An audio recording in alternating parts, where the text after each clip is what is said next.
እኔ አሁንም ቢሆን የኢትዮጵያ የቁርጥ ቀን ጀግና ልጅ ነኝ። አገሬን ያስጠራው ሲኖርም ኢትዮጵያዊ ሲሞትም ኢትዮጵያዊ። ግማሹን ከወሰድክ በቂ ነው፣ ቀሪውን ግማሽ ግን መልስላት። አይዞሽ ገለቴ አይዞሽ በቃ ምን እናድርግ፣ በቃ ምንም ማድረግ አይቻልም። ሰላም ቤተሰቦች እንዴት ናችሁ? ደህና ናችሁልኝ? እኔ ደህና ነኝ። ክብሩ ይስፋ ብያለሁ ለባለቤቱ። ቤተሰቦች ዛሬም እንደተለመደው ለእናንተ ወቅታዊ አዳዲስ መረጃ ዘል እንዲሁም አዝናኝ ቪዲዮዎች ይዤላችሁ መጥቻለሁ። አብራችሁን ቆዩ። ለቻናሉ አዲስ ሆናችሁ ደግሞ ሰብስክራይብ የምትሉን በተን በመንካት ቻናሉን በፍጥነት ፋሚሊ ሁኑ። እንዲሁም ቪዲዮውን ላይክ በማድረግ ጀምሩ። እንደምትወዱት አልጠራጠርም። እኔ እዚህ በቪዲዮቹ ላይ ሐሳብ አስተያየት እሰጣለሁ። እናንተ ደግሞ ኮሜንት ሴክሽን ላይ ሐሳባችሁን አጋሩኝ። ወደ ቪዲዮ እንሄዳለን። አብራችሁን ቆዩ።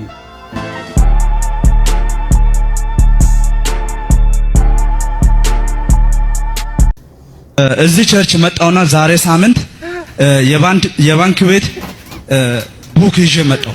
ቡክ ይዤ መጥቼ እዛ ከኋላ ተቀመጥኩና እዛ ቡኩ ምን አረኩት? መሬቱ ላይ ከኋላ ተቀምጬ መሬቱ ላይ አሻውት። ከእንግዲህ በኋላ ድርቀት ከህይወቴ ከአካውንቲንግ ይነሳል አልኩና ከኋላ ተቀምጬ መሬቱ ላይ እንደዚህ አሻውት። እዛ ዛሬ ሳምንት 10300 ብር ሚራክል ሞኒ ገባ። እኔ ምንም አይደለም። ወጋት ሽት ያርግ እንደዚህ ሽት ያርግ ገንዘቡ ገብቶልኝ ቢኖር በጣም ደስ ነበር፣ ግን አልገባልም። ክርስቶስ ነው ማለት መንግስት በብዙ ቢሊዮን ዶላር እዳ ያለበት በእንደዚህ መልኩ ገንዘብ አግኝቶ እዳው መክፈል ቢችል ኖሮ ኮሌጅ ባንክ የተወደረበት የባንክ ደብተር ይዞ የነይቱ አለሌ ዱርዬ ስንቱን የቀበሌ አሾሻክ ስንቱን ስራፍት ካድሪ ሰብስቦ እስከዛሬ የተወደረባቸው የባንክ ደብተር አስይዞ ማለት ነው እንደዚህ ሲያሻሸን ውሎ እዳውን በቀላሉ ይከፍል ነበር። ግን ስለማይሆን ነው እኮ እንደ ሀገር እንደ ህዝብ እያንዳንዱ ዜጋ 570 የአሜሪካን ዶላር አለበት። በቃ አግዙኝ አለ። ከመንግስት በላይ ብልጥ አለ እንዴ? በእንደዚህ መልኩ ገንዘብ በቀላሉ ቢገኝ ኖሮ እዳውን ይከፍል ነበር። እንዴ እናንተ እንዴት ነው የምታስቡት? ገንዘብ ሳትለፋ ሳትሰራ አይገኝም። ክርስቶስ ምስክሬ ነው የምልህ። እንዴ ስርዓት ያዙ እንጂ። ለኛው ግን ይላንተ በጣም አታርቀጠን ያለሽ መከራለ። ከዚህ በኋላ እዛ ቸርች ስትሄድ የባንክ ቡክን እንደዚህ ማሸት አይደለም ያለብህ። ደና ጓደኞችን እዚህ ሄደ እግር እንደዚህ ዘቅዝቀው ባናት እንደዚህ ሽት ያረግጡ ማሰብ ማገናዘብን ከቻለ ልታሳብዱ ነው እንዴ? ስርዓት። አመሰግናለሁ። ብሩክ የተናገረው ልክ ነው። እኔ ብቻ ነኝ ግን በብሩክ ያሰው ልክ የሚስማሙ ቤተሰቦች በጣም ልክ ነው። ተሻሽቶ የሚመጣ ነገር የለም። እንደዛም ከሆነ ደግሞ ያለብንን እዳ ሁላችንም ሄደን አሽተን እናስከፍል ነበር፣ ያው ለመንግስት ማለት ነው። ተሽከርካሪ ከያዝክ ችኮች አያልፉም ያልከኝ ልጅ ግን የስራህን ይስጥ። መድኃኒዓለምን የስራህን ይስጥ። ከባንክ ጋር ያይዤ ገዝቼ አሁን 10ኛዬ ነው ወደ ላይ ወደ ታች ሲል ግን እስካሁን ምንም አይነት እንትን የለም። ግን ተው መታገስ ዋጋ አለ።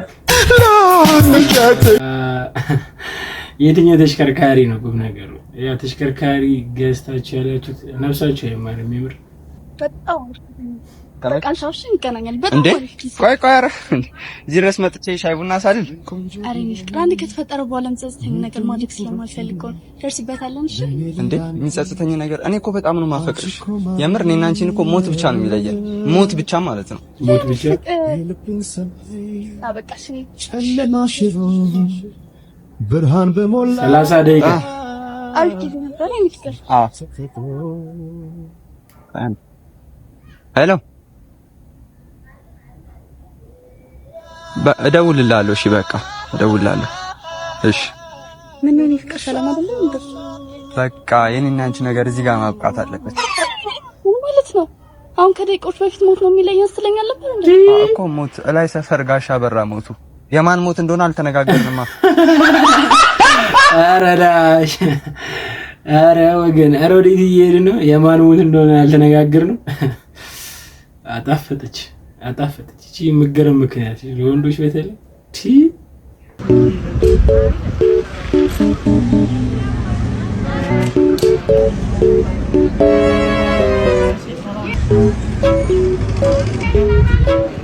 አያት አይደል? ምን አይነት ጨዋ ቤተሰብ ቢያሳድጋት ነው ኮገቧ ገንበስ እያለች እኮ ነው ሰላም ያለች። ቃንዴ ልከተላ አረና በእናትህ እየተሰለመች ነው። ያማል እንዴ?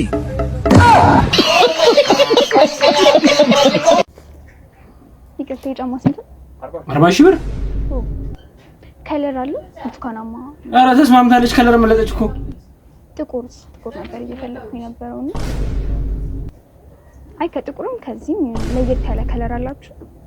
ጥቁርም ኦኬ።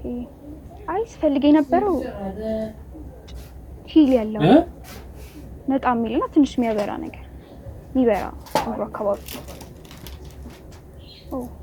እሺ ነበር ስፈልግ ነበር ይከታ ከሌለ ጋይስ ያስብላል ያስከባጥራል እንዴ እኔ እንደውም ከዚህ በላይ ነበር ምሎ የነበረው አይዞሽ ገለቴ አይዞሽ በቃ ምን እናርፍ በቃ ምንም ማድረግ አይቻልም አይዞሽ ገለቴ አይዞሽ ይህ የአይዞሽ ማበረታቻ ያኔ ለትንሽ ደቂቃ በሚደረገው የሩጫ ውድድር አትሌት ገለቴ ቡርቃ ስለተሸነፈች ነበር አሁን ግን ሁኔታው ተቀይሮ አትሌት ገለቴ በህይወት ሩጫ እየተሸነፈች መጣለች ለዚህም ነው ባለቤት የዘረፈኝ ጎዳና ልወጣ ነው ድረሱልኝ ስትል የተናገረችው አንድ ተከታይ ግን ይጠይቃል ሰላም ወንድሜ እስቲ ዛሬ የታዘብኩትን አንድ ነገር ላማክር የሆነ ጊዜ አስጌዴ እንዳሾ ስለ ሴት ልጅ ሲያወራ ያኔ እሱ ላይ የተነሱት የኢትዮጵያ ሴት ጠበቃ ማህበራት ዛሬ ላይ የሀገር ባለውለታ የሆነችው አትሌታችን ገለቴ ቡርቃ ስትዘረፍ የትገቡ ትንሽ በማለት የቁጭት በሚመስል መልኩ ያቋርጣል እናንተስ ምን አሳባላችሁ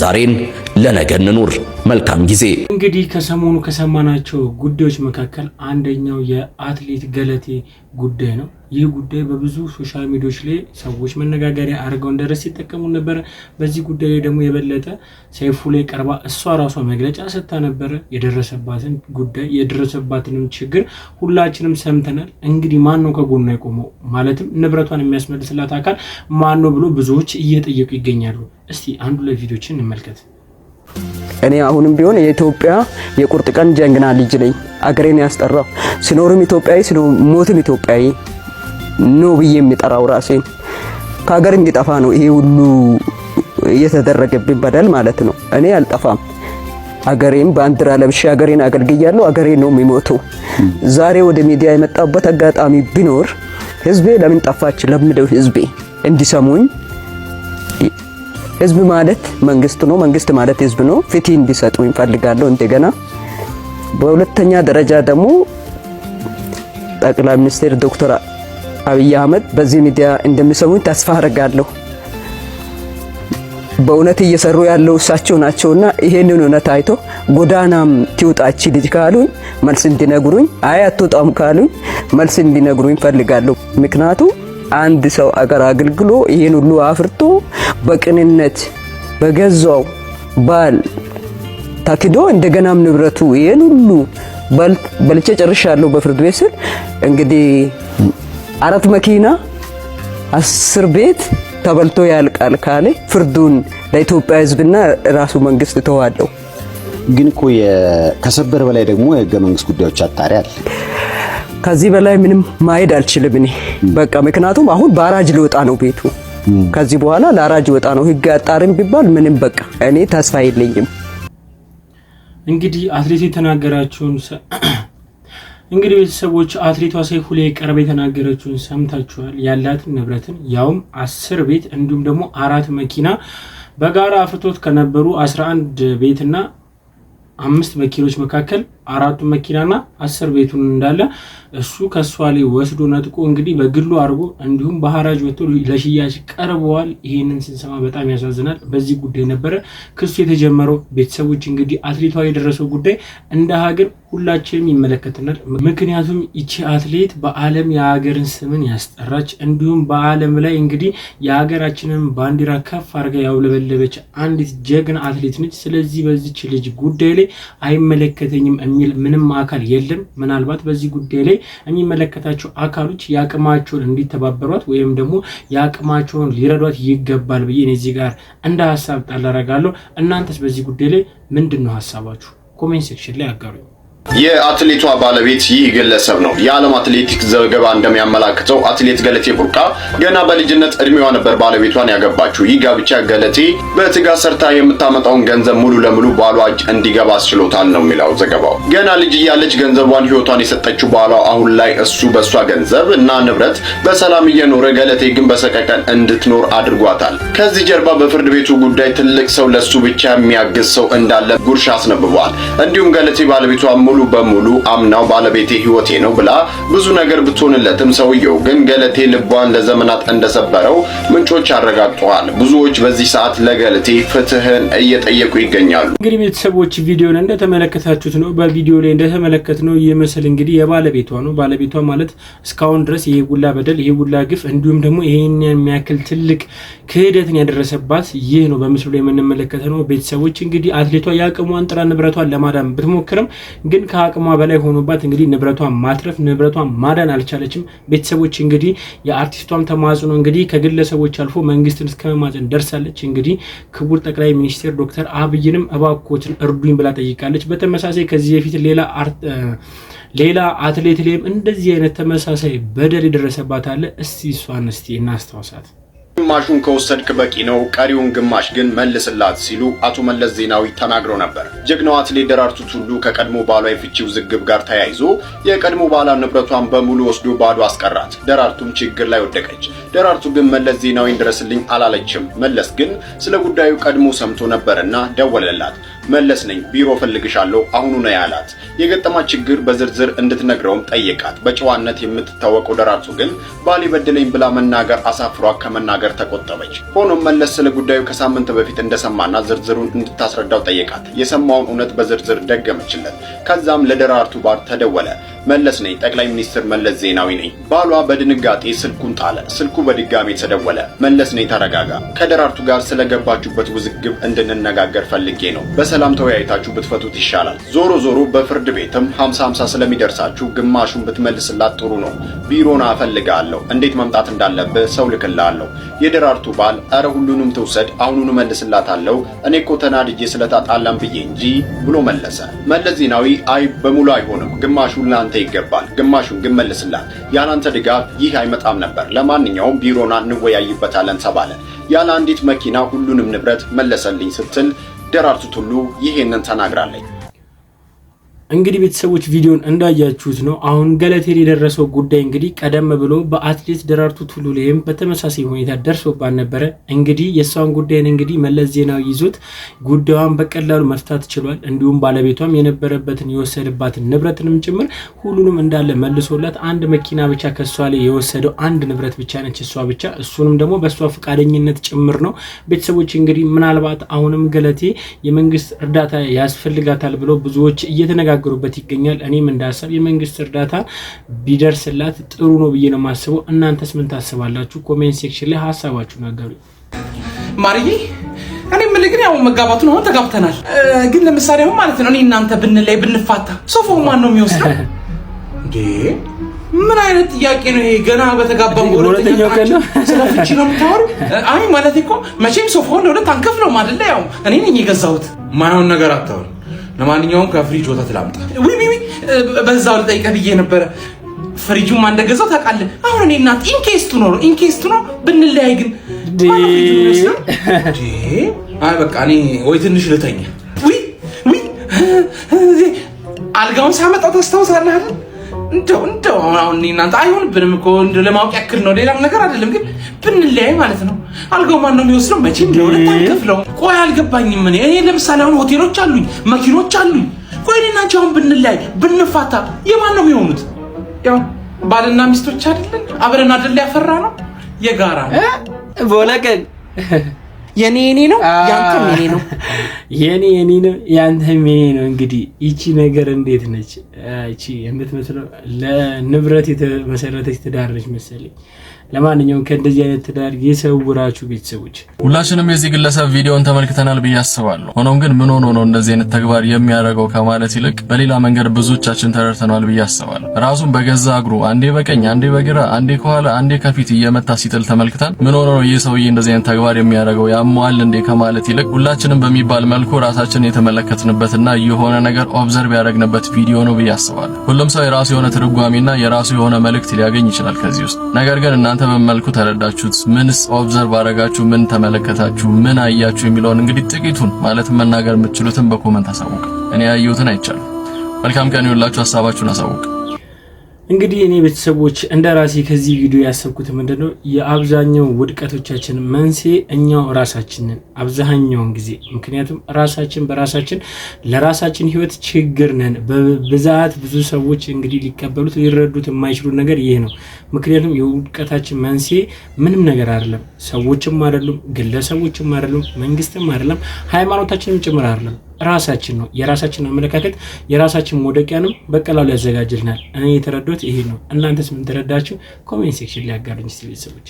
ለሀገር ባለውለታዋ ለአትሌት ገለቴ ቡርቃ ህግ ትክክለኛውን ፍትህ እንዲሰጣት ጠይቃለሁ ብላለች። የኢትዮጵያ አትሌቲክስ ፌዴሬሽን ምክትል ፕሬዝዳንት አትሌት መሰረት ደፋር አትሌቷ የገጠማት ችግር ተወርቶ አያልቅም። ይህን ያክል ለሀገር ዋጋ የከፈለች አትሌት ከ2010 ጀምሮ ፍርድ ቤት ለፍርድ ቤት ስትንከራተት እኔም ይህንን በቅርበት አውቃለሁ። ለዚች ለሀገር ባለውለታ ሴትም እንግዲህ ትክክለኛ ፍትህ እንዲሰጣት ጠይቃለሁ።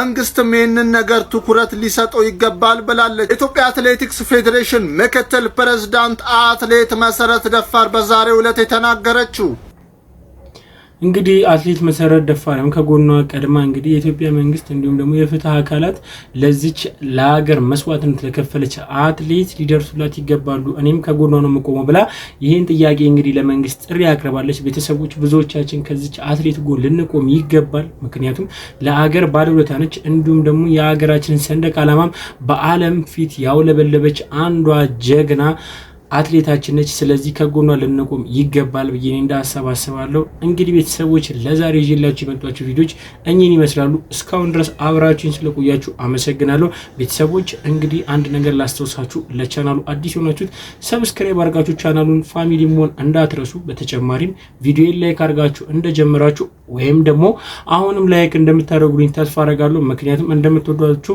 አልጠራጠርም። በተጨማሪም ሀሳብ አስተያየታችሁን ኮሜንት ሴክሽን ላይ አጋሩኝ። እኔ በዚህ በተናገርኩት ሀሳብ ላይ እንዲጨመር፣ እንዲቀነስ፣ እንዲስተካከል፣ እንዲቀር የምትፈልጉት ነገር ካለ ኮሜንት ሴክሽን ላይ አጋሩኝ። እኔም ኮሜንት ሴክሽን ላይ ሀሳባችሁን እቀበላለሁ። በቀጣይ ቪዲዮ እስክንገናኝ ድረስ ሰላም ቆዩ። እወዳችኋለሁ። ወደ ቤት ገብቼ ቁጭ ብዬ ነው አሉት።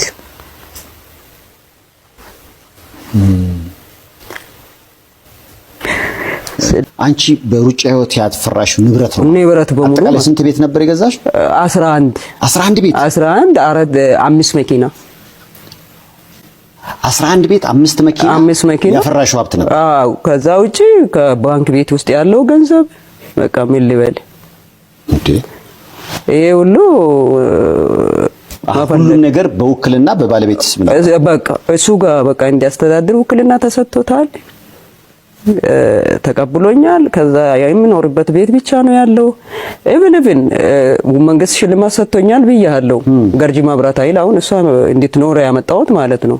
ሙሉ ይቃውን ቤቱ ነው አሟልቼ እዚህ ቁጭ በሉ ብዬ ከቤታቸው ከዛ ከማይመቻቸው ቦታ አንድ ብርጭቆ ይዞ እንዳይመጡ ሁሉንም አሟልቼ ያስቀመጥኩት እናቱ እናቴ ናት ብዬ በቅንነት ይሄንኑ ቤት ምን አረጋል ለእናቱ ይሸጣል። ይሄው ቁጭ በበት ያልኩት ለእናቱ ይሸጣል። ከዛ ይሄ ቤት ባለ 1 እና 2 ደረጃ ፎቅ ናቸው። 147 ካሬ ነጥብ 8 ላይ ያረፈ ነው።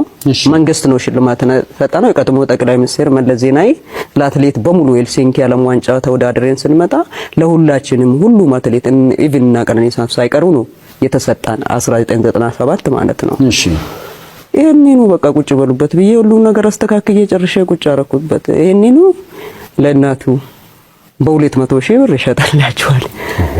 ከዛ በኋላ ማንን ነው የምትከሰው? እንግዲህ ቆይ አሁን በሩጫው ዓለም ሀብት ማፍራትሽ ይታወቃል። ከሱ በኋላ ወደ ፍርድ ቤት ሄደ ጉዳዩ። ወደ ፍርድ ቤት በቃ ሄደ። ንብረቱን በቃ መከፋፈል ላይ ልክ ስንደርስ እንከፋፈላለን። ከጋብቻ በፊት ያፈራው ራሱ አለኝ። ይሄ ቤት 2 ቤት አለኝ። ከ7 ሀገር ያልገባው ገንዘብ አለኝ ብዬ አስመዝግቤያለሁ። 1 ሚሊዮን ብር ደግሞ አካውንቴ ውስጥ አለ። ትዳር ሲመሰርት የመንደር ውል በሽማግሌ ፊት ተዋውለናል። ይሄ ሁሉ እንግዲህ እያለን ነው የተጋባ ነው። የልጅነት ባልሽ ነው? የልጅነት ባሌ ነው። ከዛ በፊት እኔ ራሱ ያው ከክፍለ ሀገር ሲመጣ ያው ምንም ያውቀው ነገር የለም። ዛሬ የሚያወራ አማርኛ ራሱ በትክክል አላወራም።